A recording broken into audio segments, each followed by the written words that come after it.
როგორ იტყოდი, რომ რაღაცის კომპლექსი გაქვს? ნუ, იტყოდი, რომ I have complex of something. ანუ ეგრე არ ვამბობთ ინგლისურად, ხო? ჩვენ ვამბობთ I have insecurity of something or I feel insecure.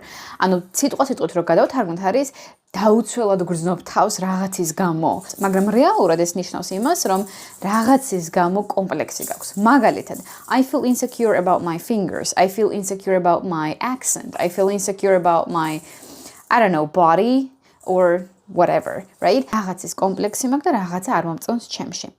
თვითონ სიტყვა complex ინგლისურად ნიშნავს რთულს, რაღაცა difficult, right? Like hard to understand and like something that contains many pieces, many details. ანუ რაღაცა რაც შეიცავს ბევრ დეტალს, რაღაცა რაც არის რთული, კომპლექსური, ქართულადაც ეგრე ვამბობთ, ხო?